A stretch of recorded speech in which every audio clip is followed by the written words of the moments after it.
Om Namo Bhagavate Vasudevaya. Om Namo Bhagavate Vasudevaya. Om Namo Bhagavate Vasudevaya.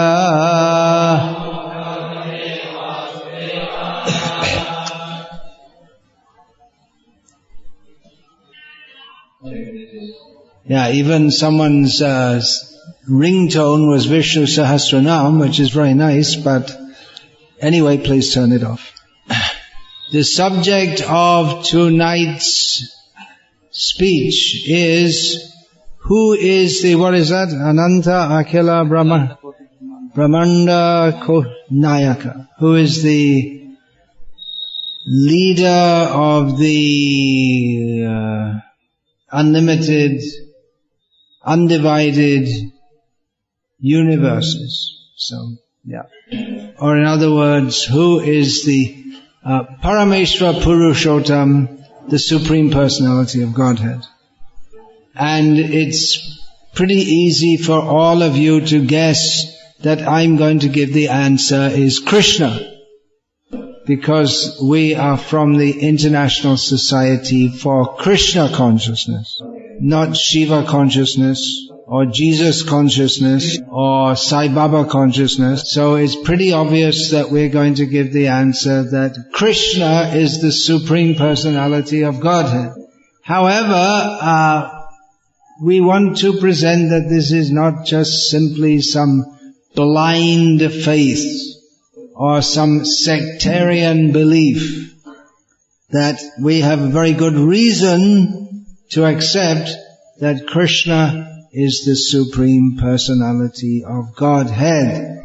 Now, many people today think that if you're really intelligent, you don't believe in God. They think that, well, if you're really intelligent, then you know science, and then if you know science, you don't believe in God. Although why, because one studies science, one should not believe in God, that's not a very intelligent proposition. If by science you can understand the incredible complexity of this, everything in the world, we can understand that there's some great intelligence behind this. Just like, for instance, to give an example, this is an iPhone, something like that. It is patented. Why is it patented? Because so much intelligence went into its design and production. So in a world which is, in which the main god is money, it's considered that people should be able to make money out of their intelligent designing. So if one iPhone requires so much intelligent design, then it should be obvious that the whole universe, which is much more complex than an iPhone, requires intelligent design. Even the most simple cell in our body is far more complex than an iPhone. Now we wouldn't, if someone duplicates the iPhone and so he gets a legal case against him, and he says, well, they say it's patented, you can't just copy it. So the defendant may say, no, they see it just came into being by chance. There's no designer of an iPhone. There's no intelligence behind it. That won't be accepted in a court of law. So why should we accept as scientific that the whole universe, which is unlimitedly more complex than an iPhone, does come into being without any intelligent designer? It's a foolish proposition. So he may say, well, you see, so many big scientists, they don't believe in God, so it must be correct. They're very intelligent people. But then there are so many scientists who do believe in God, which just goes to prove the point that by science you can't prove or disprove God, because with the same information available to them, some scientists come to the conclusion that there is no God, and some scientists come to the conclusion that there is God. So actually, by human endeavor alone, which is science, is a human endeavor to try to understand the universe, we cannot understand the nature of God. But actually, the scientists who don't believe in God, they're not very intelligent. And you may be shocked and say, no, they're very intelligent. They have big university degrees. They made so many scientific discoveries. So, well, in one sense we can say they're intelligent. But if one makes so many scientific theories but comes up with the wrong conclusion, then he's still wrong. If someone says that a frog is a cat, they're wrong. Even if Einstein said that a frog is a cat, he would be wrong. So you may be a very big, intelligent scientist, but if you deny the intelligence behind the universe, then you're wrong. So to stick to the conclusion that a frog is a cat is foolishness. Same way, if we stick to the conclusion that there is no God, that is foolishness. It might be very sophisticated foolishness. So the first thing to understand is that there is God, and He is a person. We find some people, they say, yes, we accept God, but then they don't accept that He's a person. There's so much disagreement over the nature of God. How can we know who is God? Science won't help us. By science we can't understand. If you look through your telescope, you won't find God. If you look through a microscope, you won't find God. If you make various mathematical formulae, you won't find God. Although someone, Gödel, he's made some theory by which he wants to mathematically prove that there is God. The very nature of God is that He is beyond the power of our limited senses and intelligence to grasp. That means that He is inconceivable. The word is achintya. But achintya doesn't mean unknowable, agyeya. It doesn't mean that. Achintya means that by our own unaided effort, we cannot understand God. We require His mercy. The method to understand God is given by God Himself. And that is, we have to understand from Shastra. So then people may say, well, there are different Shastras. That's true. Someone may accept, I accept the Bible. Some may say, I accept the Quran. Some may say, I accept the Vedas. We have to understand from Shastra, which is the message of God, given to us by God to understand Him. But we have to understand also that there are different manifestations of God's message to different people in different times and places according to their level of understanding. Srimad Bhagavatam is given by Vedvyas as his ultimate contribution, in which he establishes who is God. That is also established by his father in the Parashara Muni, in the Vishnu Purana. When we say God, what do we mean?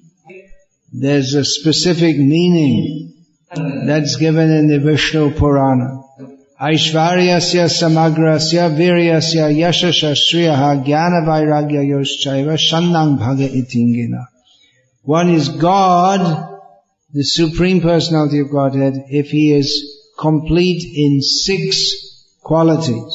One who possesses unlimited wealth is God.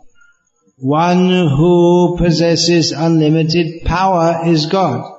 One who is unlimitedly famous is God. One who is unlimitedly beautiful is God. One who is all-knowing is God. And one who is completely detached from everything is God.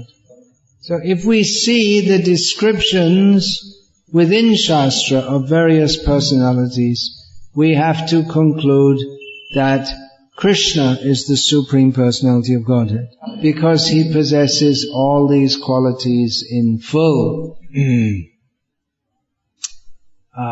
If we are to understand God, we have to understand God from Shastra. The essence of all Shastra is Bhagavad Gita. Now someone may say that, well, no, I like to follow the Bible. And many people ask me, well, how is it that you come from a Christian country that you accept the Bhagavad Gita? Well, frankly, I was raised in a Christian culture, but there were questions I asked that they couldn't answer. One of the main problems in Christian theology is the problem of what's called the problem of evil. If God is all good and He is all powerful, why does He allow so many bad things to happen? It's a question which they can't answer properly. But from the Vedic knowledge, it's very easily answered. As stated in Bhagavad Gita, Purusha Sukha Dukkhanam Bhoktridvehi Ruchyate. We ourselves in this world create by our actions our own happiness and distress. Why is there suffering in the world? We create that situation. We take birth after birth after birth, and according to how we act, we get a reaction in future lives. I also asked, well, if Jesus is the only way, then how is it that some people are born in situations where they can never hear about Jesus? So many people lived in India previously, they never heard of Jesus. So does that mean that God likes the European people more? He doesn't like the Indian people? This question, I asked this question to the priests, they couldn't answer. And also we see that, for instance in India, there's a very highly developed culture of God consciousness. So how can you say that they'll say, well, no, that's all the work of the devil. Why is it the work of the devil? People have sincere, realized devotion to God, and you very cruelly and wrongly say that, no, only Jesus, everything else is the devil. So, everything was answered by the Bhagavad Gita. That we get birth after birth after birth. Or another question was that, if you only have one lifetime, and if you don't do it right in one lifetime, then you'll go to hell forever. But from the Bhagavad Gita we understand that God is actually kind and He gives us many, many opportunities in many, many births. So that kind of philosophy that they have in Christianity, it's even as a child, if one's a little bit curious, then it won't satisfy him. It requires blind faith. But similarly in Islam, they say you have to follow, otherwise you go to hell. Blind faith is required. But the approach of Bhagavad Gita is quite different. Krishna doesn't tell Arjuna, listen Arjuna, you just shut up and do what I say and don't think. Krishna tells Arjuna, Jnanam teham savijnanam idam vakshyami asheshatah yajgyatva neha bhuyo yajgyatavyam avashishyate. He says, I will now explain to you jnana and vijnana, knowledge and the practical application of knowledge. I shall explain it to you fully, by knowing which you won't have to know anything else. He says to Arjuna, Raja Vidya Raja Guhyam Pavitramidam Uttamam Pratyakshavagam Dharmyam Susukam Kartam Avyayam. He says this is the king of knowledge, the most secret of all secrets, the most pure knowledge, which one can directly perceive and which one can perform joyfully forever. So it's not blind faith, it's knowledge. And it makes sense. Krishna first of all teaches that we're not the body. This body is chemicals. It's made of hydrogen, oxygen, carbon. You don't have to translate this. You can if you like. Carbon, what's that in Telugu, Sanskritam? I don't know. There must be some word. Mercury, if you're taking Ayurvedic medicines, you might have some mercury in there. All different chemicals. So what do they say? The body is how much? 98% water? So that means that you're mostly hydrogen. You can buy a hydrogen balloon for how much? If you go to the fair, they sell hydrogen balloons for 20 rupees or something like that. So you're worth 20 rupees. You're mostly hydrogen. Is it? But actually if you combine hydrogen with oxygen, it's water.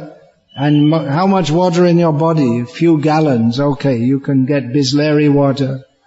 But we are not chemicals. You don't need to have a university degree to understand. I am not chemicals.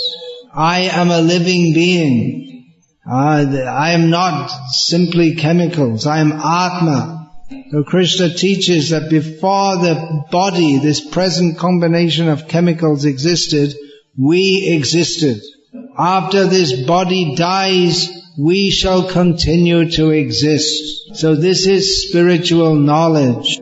Therefore it is called Veda. Veda means Vidya, knowledge. And in the Bhagavad Gita, which is the essence of all Vedic knowledge, Krishna establishes that He is the Supreme Personality of Godhead. Vedaischa sarvair aham eva vedyaha. In all the Vedas, the object of knowledge is Krishna Himself. So we don't despise Jesus, but Jesus presented Himself as a Son of God, not as directly God Himself. Now, what's this saying?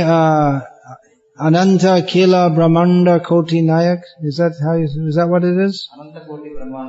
Ananta Koti Brahmanda Nayak. They say that about Sai Baba. But there's no mention of Sai Baba in any Shastra.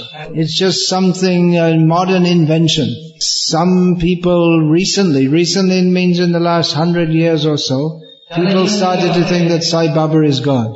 But Ved Vyas never mentioned anything. All the great rishis, they never mentioned anything about him.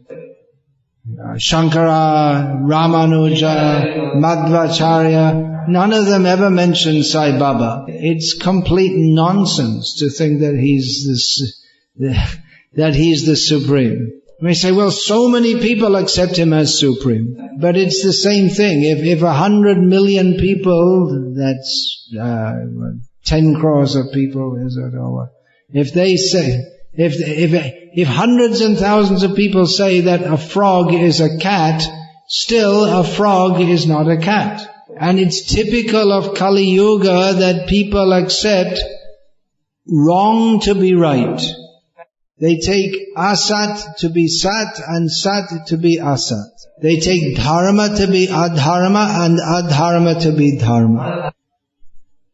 So, for those who want to be free from the darkness of illusion in this Kali Yuga, they should take the message of Bhagavad Gita as it is. As it is means to accept Krishna as the Supreme Personality of Godhead. And for further elucidation, we should study Srimad Bhagavatam. Krishne swadhamo bhagate dharma jnana dibi saha. Kalo nashta drishamesha puranarko dhunoditaha. Krishna left this world 5,000 years ago. Then Kali Yuga entered in full force. And in Kali Yuga, people lose all their spiritual vision. Krishna is the very personality of dharma, jnana, and all other auspicious qualities. But people who have lost their spiritual vision in this Kali Yuga will get dharma, jnana, and all auspicious qualities from the Srimad Bhagavatam, which is just like the bright blazing sun of spiritual knowledge. Tesham aditya vajjnanam prakashayati tadparam. Just as the sun arises and illuminates. So when knowledge arises, then one can see everything very clearly.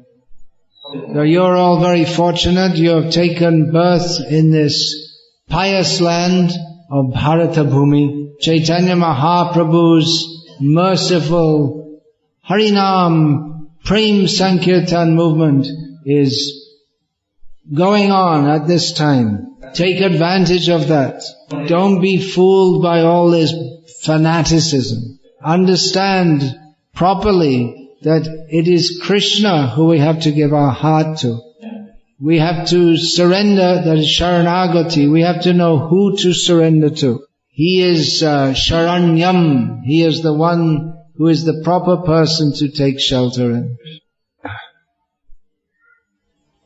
Hare Krishna. Hare Krishna. Does anyone have any question, please? Question is, if a person has a strong desire, then can Sai Baba incarnate? If someone has a strong desire, then can Sai Baba incarnate? I don't understand. What's the meaning? What's the question? What does it mean, can Sai Baba incarnate? If someone has a strong desire, can a frog become a cat? If someone strongly desires that a frog is a cat, does a frog become a cat? No, a frog is not a cat. So you may strongly desire that Sai Baba is God, but He's not. Our desire, we are a very tiny living being. It's because we have so many wrong desires that we're in this material world. The Shastra teaches us how to desire properly. We desire we will live very happily in this world with my wife and children, but the nature of this world is that everything is destroyed in course of time. We may desire very strongly that I will live forever with my wife and children, but everything is destroyed in course of time. The idea that the universe should operate according to my desire is Ravana's idea. By your desire, you can't make Sai Baba or anyone else into God. Krishna is God, was God, and always will be God. Sai Baba was never God, is not God, and never will be God. You can desire as much as you like, but it's just not going to happen. So get in sync with reality. Reality is that you are part and parcel of Krishna. Mamaivangsho jiva loke jiva bhuta sanatanaha. Krishna says, every living being is my angsha. Sai Baba is also an angsha of Krishna. In fact, the jiva who is in Sai Baba's body is somewhere else now. Maybe one of those mosquitoes flying around is that Sai Baba you're worshipping. The jiva is very, very, very small. Bhagavan is very, very, very great. To identify a jiva as Bhagavan is very offensive. You may think that it's very pious and religious to worship Sai Baba, but actually it's very offensive to Krishna. Aparadam. Yeah, okay. What's his question? I don't know your question. Jai Shri Jai. Om Namo Bhagavate Vasudevaya. Hare Krishna. I am extremely sorry that many of us, we don't believe Sai Baba is God. I don't know how you can know about somebody believing Sai Baba as God. Okay? We believe Krishna as God, no doubt about it. Okay? But we believe Sai Baba as Jagat Guru. That is, because we believe him as a Guru, he is just like as Jesus, as you are born in that country, a disciple. The thing is, Jesus, you said, you agreed that Jesus is the Son of God. Am I right? And you said God. The same thing holds good. Sai Baba is quite a disciple of God. He never said that he is not. ఎప్పుడు చెప్పలేదమ్మా సాయి బాబా దేవుడని ఎవరైనా అవునలాగమ్మా చెప్పారా never very good never he said sir Then why do so many people worship him? Why do people worship him as God? Why do people worship him as God? Yes, no, sir. Why do people worship him as God? Why do people worship him as God? They are not worshipping as God. That's what I Why? They are clearly not worshipping as God, Guruji. They are worshipping just like we are worshipping Sri Krishna or as we are worshipping. No, that is an offense. That is wrong. To worship him as Krishna is wrong. Because he's not Krishna. I am not saying as Sri Krishna, as Guru. No. There are many gurus in this world. Okay? No, you have to understand Krishna is supreme. You don't worship anyone on the same level. He is certainly supreme. Nobody can know. Very good. What's this? Akhil? What is this? They say this about Sai Baba? So say it. Or in Hindi, you see it everywhere in North India, the picture of Sai Baba, Sab ke Malik Ek. So why are they promoting this rascal as being the God? I say he's a rascal because he is taking the position of God and not teaching that Krishna is supreme. Therefore he is a cheater. And you also are a cheater. You also are a cheater if you don't accept. No bad words here. Everybody, no bad words here. Why not? Why not? Have you read Bhagavad Gita? Do you know Bhagavad Gita? 1 minute. Wait a minute. Do you know Bhagavad Gita? What? Do you know Bhagavad Gita? Everybody knows something or the other, but... Okay, you tell me what is the meaning of this verse. Namang duskritino mudha prapadyante naratamaha maya paritagyana asurang bhavamashritaha. What is the meaning of this verse? What is the meaning of this verse? Listen. You want to speak. Stop. Don't talk now. You want to talk as if you are a Jnani, but you don't know Bhagavad Gita. You don't know Bhagavad Gita. You say don't say bad words, but I'm saying Bhagavad Gita. Krishna says in Bhagavad Gita that those who do not surrender to me are mudha. Mudha means a fool. You are a fool, according to Krishna in Bhagavad Gita. Dushkriti means rascal. You don't want to surrender to Krishna, therefore you are a rascal.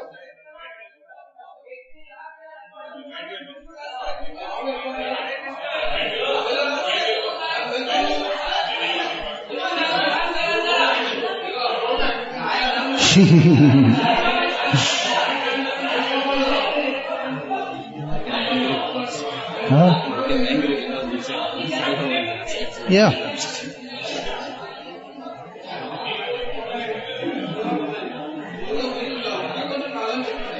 So this is another wrong idea that one should not say bad words. Translate this, but in Bhagavad Gita, Krishna says that Namang duskritino mudha. He used the word duskriti, which means a sinful rascal.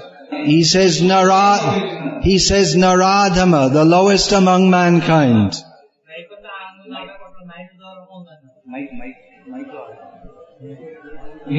Wait a minute. Krishna says naradhama, the lowest among mankind. He says maya aparita jnana, someone who thinks that he's very learned, but actually he doesn't know anything, like this gentleman here.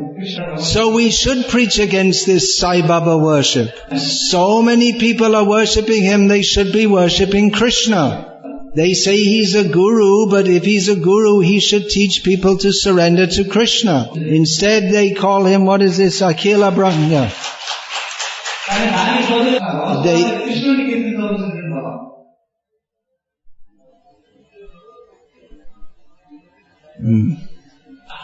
Please speak in the mic. He's saying that in Astrology Puranas, see here that Vaikuntha is from 640 crore mile distance away. He read somewhere like that. Then how do you say that Krishna is Brahmana Nayaka? Which Shastra are you talking about? There are 18 Mahapuranas. So can you tell me exactly which slok you're talking about? You see, you may hear so many things. People they think they know. One generation ago, people used to read Amar Chitra Katha, or they used to watch the TV show of Krishna. But if you want actual knowledge, you have to seriously hear Shastra from the Acharyas.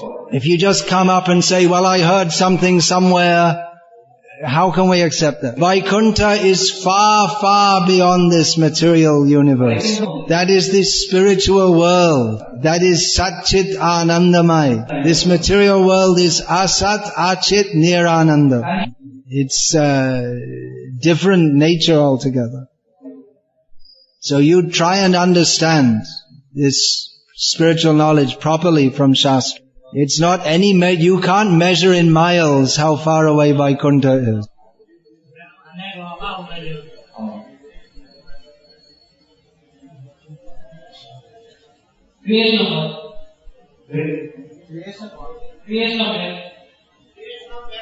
Explain the creation of earth. Explain the creation. Well, well, that's a very big topic. Basically, very simply, Krishna says in Bhagavad Gita, Aham sarvasya prabhavo matas sarvang pravarjate. Everything comes from me. Maya dhakshena prakriti suyate sacharacharam hetunanena konteya jagad viparivartate. Shri Krishna says that under my supervision, adhyaksha, everything comes into being, everything moving and non-moving. So that's it. Basically, in great detail, it's given in Srimad Bhagavatam, how there is the pradhan, which is the material energy in a non-manifest form. Then under the supervision of Mahavishnu, the time element enters, and that becomes what is called Mahatattva. Then the different elements manifest. It's a vast topic actually. It's described in Srimad Bhagavatam in detail. There's no time to discuss that now. The most important thing to understand is that we don't belong in this material world. We belong in the spiritual world where there's no creation and no destruction. There is only eternal existence in the service of Krishna. That's why we should make it very clear to people what should be their aim. We don't hate anyone, but we should say clearly that people are being misled by wrong ideas. They should understand Krishna and go to Krishna. But if you worship Sai Baba, then you're not going to go to Krishna, you're going to spoil the opportunity of your human life. Sai Baba is not creating the universe. Why don't take animal purpose?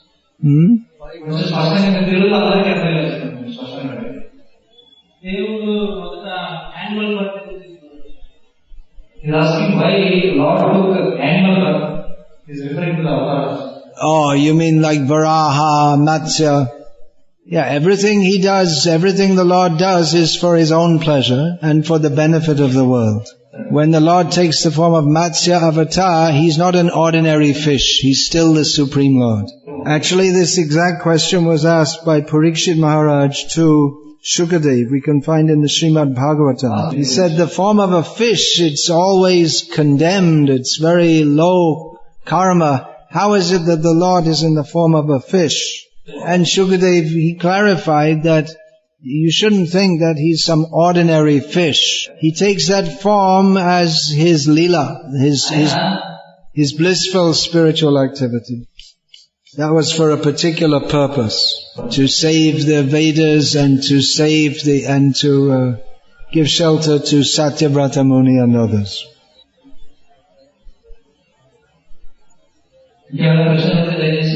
You please, who's asking this question, you take one set of Srimad Bhagavatam. If you study that, you'll find it's a great ocean of transcendental spiritual knowledge. All questions will be answered fully. We'll even answer questions which you haven't even yet thought of asking. Okay, we'll finish.